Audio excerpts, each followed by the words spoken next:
This is chapter 11 of The Bubble Bath Paradox by Steve Parker. Waffles. The morning progressed from a bleary-eyed tripping over the tangled mass of B&C draped over the couch to a dull washing down of the few remaining bites of cold leftovers with a round of fresh coffee, and then into shockingly bright, high-contrast awake as Paul opened the sunlight shutters to reveal how late everyone had slept. Later in the morning, the big scientific meeting, which would eventually be named the Conclave on Inevitable Actuality, or CIA, was transmitted in full immersion. The whole day would be a gradual distortion through increasing resolution. The more detail that was forced upon me, the less I felt I understood. The meager supply of cold leftovers satiated no one. Wall monitors winked on with news and messages, and so everywhere we turned, there were new things the day needed us to do.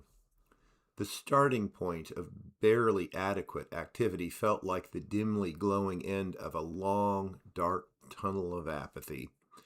Against this psychological logjam of sin quibus non, Beth suggested waffles. Waffles were one of the few food items that we actually made in the apartment. Living upstairs to the restaurant had damaged our culinary competence severely. We did make great waffles, though. The day had actually begun its acceleration well before I woke up. It would certainly be traveling at relativistic speeds by the time of the CIA. Overnight, it had become widely known by all the news feed reporters that I had been the titular head of the experimental setup team. Since it was called the Bob White Time Sampling Team on terabytes of reports, press releases, and even on the property tags attached to the equipment, it was amazing that it had taken any time at all. It took almost an entire 24 hours for the connection to be made, and the eventual link that welded my name to the event was the fact that I had signed for all aspects of the experiment. I had signed for the equipment, I had signed for the energy, I had signed for the modification to the museum's front door, I had signed for adding biometric keys to the museum's access roster. It was hard to find anything about the setup that I had not signed for. I suppose I didn't sign for the Trumps or the ninjas. The thing with human-driven media coverage of an event is that all the attention tends to follow the shiniest object. The existence of actual time-traveling people should have outshone everything, but those time travelers were discovered to have brought with them some deplorable ideologies long discarded by polite society. As we are all well aware, our modern society values politeness over even being coherent. The increase in calls and messages was easy enough to ignore while we ate waffles. Paul had some actual maple syrup he broke out for the occasion. "I'm not lying, you know," I said over a bite of waffle. "We didn't think you were," replied Beth with a patronizing lilt to her voice. "We don't lie to each other," added Carl. "No, we don't," said Paul. He emphasized this by waving about a maple syrup-glazed bite of waffle on the end of a fork. "You lied to me just yesterday, Paul," I said with a judgmental gaze. It sounded calculated, maybe rehearsed. Paul's eyes widened as Beth and Carl turned to him. Then they relaxed into silent admission. He put his forked waffle bit on his plate and looked down at it in contrition. "So, what's this about?" asked Beth. Paul provided intimate details about Peter's penis, I demanded. Details he made up. "Oh," quizzed Carl. "Why, pray tell, were you detailing Peter's penis in fantasy?" Stammered Paul. "Why would you think Peter's penis would be of any interest to Bob?" asked Beth. "Were you promoting it as a magnificent testament to the potential developmental impact of the Y chromosome? Is this the way men market one another to each other? I don't think Peter would be a good fit for Bob. Peter is sort of a jerk." "Not just sort of," laughed Carl. "I think he was trying to make me feel better about being ambushed in my lab by Peter and a partially clothed Carol, I added. Carol had some kind of memory light show clothing that Peter replayed for me. The light show was a retina-searing replay of some kind of erotic encounter. I assumed Peter replayed it for me to see how irritating he could be. I have this feeling it will be replayed again at the CIA later this morning. Why would they do that? Asked Paul, as if this might be a conversation tangent that could take the focus off him and his Peter's penis lies. Well, I replied, I may have replayed the Carol ambush from several hundred vantage angles on the experimental setup for a bit, just until the rest of the team showed up, an hour, 2 at the most. There was an almost immersive record of it from all the security cameras they installed in my lab. I was bored, obsessive, and fidgeting. Oh, Bobby, sighed Beth. Paul also concocted a story about how the light show from Carol's clothing was actually depicted an attack by one of his second-generation Aeroborgs. Second generation? Asked Carl, with more than passing interest.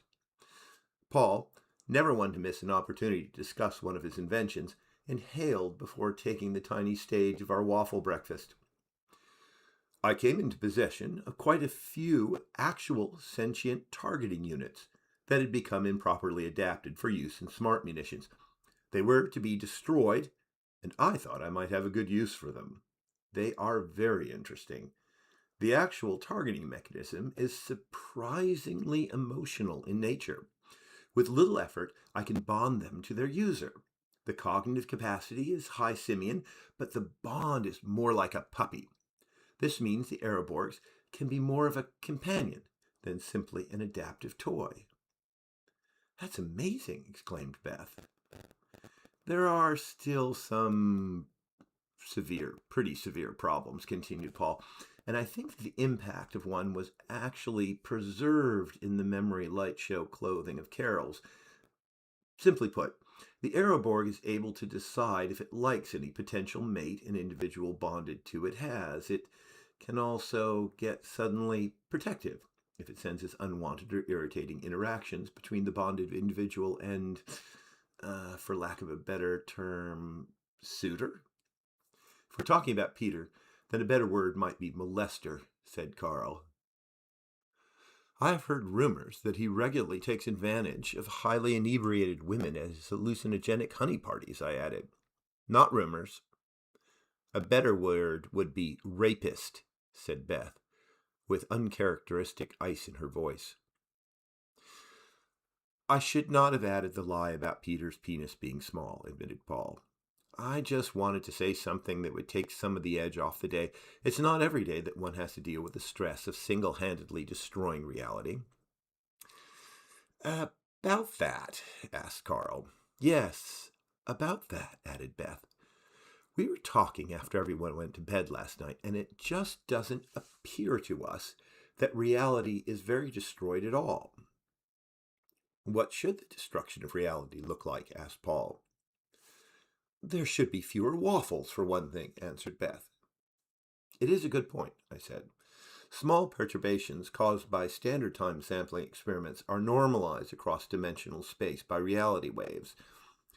These scale geometrically with the size of the sample, and so transporting a 30-meter spherical sample should produce unimaginably huge waves.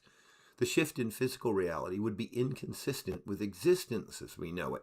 But given that everything that has happened, I don't know why we were able to have such good waffles. There you go with unimaginable again, stated Carl. And yet we still have waffles, and they are good. The Trumps are the only thing that appears to really stretch the imagination, added Beth again. And they certainly appear unimaginative and boorish and petty and just icky. I've noticed their absence from the media feeds, I said. I would have thought actual time travelers would be worthy of more attention. Also missing from the news feed are stories about this or that thing happening as reality disintegrates, stated Paul, as Beth and Carl nodded in agreement. Whenever you really get down to looking at the event, it gets impossible to understand. We have historical mass coming into existence, current time mass disappearing. We have a history that appears consistent with historical mass not exiting to be sent forward in time, and the condition of the historical mass suggests that it was rapidly, if not instantaneously, moved to the present, I mused. We don't really even know what happened.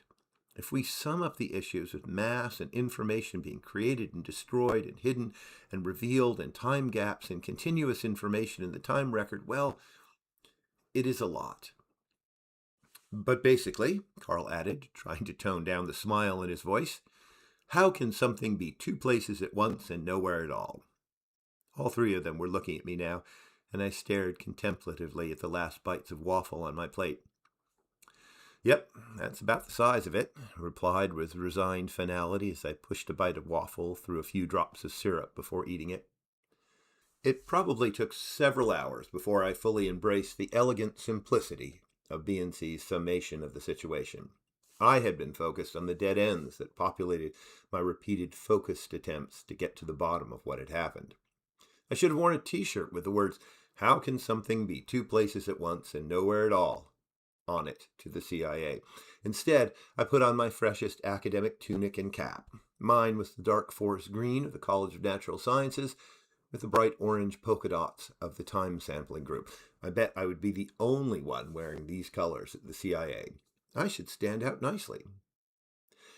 There were a couple drones and one telepresence bot waiting for me when I was finally dressed and fortified with enough waffles and coffee to step outside. I'd actually been so slow getting ready that I was almost afraid of being late for the meeting. The drones were like annoying parasitic insects, and I almost succeeded in swatting one away when it got just too damn close. But the telepresence bot caught me off guard. I suppose it was sealed up against possible weather, but it unfolded like a jack-in-the-box toy while eagerly exclaiming, "Hello!" "Whoa!" I jumped off the step and stumbled a bit. "Sorry for startling you, Dr. White," said a pleasant face from the bot window. Well, it's not every day that I have a shoebox explode into a happy 2-meter telepresence bot while I'm leaving my apartment. I recognized the face as that of the Reginald Edgy Reggie Tippett, who I had thought had long ago retired from one of the world's news feeds, but I forget which one, and I'm not inclined to look him up. There was the threat of more snow last night when I dropped the bot off, so we sealed it up since we did not know when you would be coming out, said Reginald. Okay, I replied. You know I am late to the meeting. Yes, said Reginald. We are set up in person over at the center. Perhaps I can get a direct interview with you during a break? Sure, I said. Good. We are all set up on the south side, but we will find you, said Reginald. The bot began folding itself back into the box. I'm sure you will, I mumbled as I headed off. I looked back momentarily and caught a glimpse of one of the drones picking the bot box. World News Feed Edgy Reggie Tippett, I said to myself, and then with a smile, Star Reporter. Later, I would learn firsthand how amazingly sensitive the World News Feed drone pickups were, even while simultaneously picking up a telepresence bot. They would use those mumbled few words to announce the playback of the interview I would give later in the day. It would be broadcast a dozen times and get several million hits on MediaTube. For a few short weeks, I'd become the voice that introduced Reginald Tippett. With my storing role as pathetic kabuki player on the steps of the museum and now the voiceover introduction of Edgy Reggie Tippett, Star Reporter, I was quickly burning through my 15 minutes of fame. A couple drones shadowed from a respectful distance my walk to campus, and then my anxiously accelerating stroll across campus to the conference center at the far end. I ended up being a few minutes early. I had avoided crossing the mall or even coming close to the museum as I walked across campus, but I did get a couple glimpses of what was still going on with the response. Many of the aerial vehicles that had been parked on the mall were gone. It looked like they had been replaced with more permanent versions of the ICC module assembly. Whatever was going on there, the people doing it had decided it would be going on for a while. I felt out of my depth. I was struck by how important a thing the event might be to the world's attention. Not only was there a collection of the severed appendages and other random flesh of more than a dozen undoubtedly irritated people, but damaging the fabric of time and space is probably not the best thing to do. I began to worry if this event would harm my future employment prospects. I suppose that it was an easier thing to grasp enough to worry about, since the prospect of reality itself dissolving into some end-of-the-world scenario was a bit out of reach as a concept for me right then, especially with waffles warming my belly from within. The South Side was a gaggle of newsfeed presence. Many, including the famous Reginald Tippett, were actually on site. They were all busy interviewing people, and not just people on the street. They had the president of the university, the head of the physics, philosophy, and engineering departments. I saw Tim Gross, the dean of the College of Natural Sciences, talking to Reginald Edgy Reggie Tippett. I tried to walk into the center without incident, but Tim saw me. "Bob!" Tim motioned me over to where he was talking to Reginald. "Dr. White," said Reginald. "Reggie," asked Tim, "you know Bob?" "Mr. Edgy had a jack-in-the-box telepresence bot waiting for me outside my apartment this morning," I answered. "Ah," mused Tim, obviously satisfied with the answer. "So, Dr. White." I felt the eyes of 1,000 total immersion cameras focused on me as Reginald asked a question that he would not have asked if he did not already know the answer. "You were actually in the museum as the event occurred." "Yes," I replied. It was very confusing. One minute we had a routine sampling setup going, and the next it was chaos. "Time travel is routine for you, then?" asked Reginald. I had always found the way he pounced on leading implications amusing before I was suddenly the one in front of his billion tiny lenses. "No," I said, "just the sampling." "Look," I said as I turned to the center, "I think the meeting is supposed to start soon. I should really find my seat. We can talk later?" I walked off and found my way through the nearest door. There was a security bot waiting inside. I saw the light turn green, showing it had positively identified me as a person who should be there, almost before it was done ordering me to stop. It motioned me in. The center had been arranged as a bowl with a set of hologram projectors at the bottom. I was not late, but only a few empty seats remained. When I walked in, a seat near the bottom of the bowl started glowing, and my name in shimmering letters floated a meter or so above it. I believe several people were waiting for my name to pop up, as several heads turned to watch me plod down to my seat. I also felt eyes trained on me from behind. I was labeled and on display like a preserved biological specimen from the 19th century. Though, admittedly, I was a lot more animated than an ancient mummified bird or pinned beetle. I had yet to shuffle off this mortal coil. The waffle warmth had apparently transubstantiated into tepid melodrama. The letters went out and the seat dimmed as I walked over to it. I watched other seats, lit up with the names of participants floating above them. I recognized many names. Some had come quite a way to attend. Across the bowl from me sat a group of strange men in dark uniforms that I did not recognize. They looked at me with contempt when my name lit over my chair. When I watched the immersion video later, I could hear every word they said. When I presented what little I had to say, they laughed about how I actually thought that my work was the reason for the ongoing sampling work. They laughed that I actually thought that the reason for sampling at the cross was to get brain tissue. When I explained that the event took place at a time before the sampling batch file started, they mumbled that this could be a problem. Their questions sounded oddly well-informed. Strange, dark-uniformed men on the other side of the crowded bowl of the forum hall whispered accusations amongst the rainbow of academic tunics, silently hovering lighter-than-air immersion drones. murmurings from a civilian-looking crowd that had taken all the unassigned seats. It felt like a trial, preparing for the judge to enter. A trial where everyone was the prosecution and I the sole representative for the accused. You have been listening to Chapter 11 of the Bubble Bath Paradox, written and read by Steve Parker, with music by the visionary artist Victor McSurley.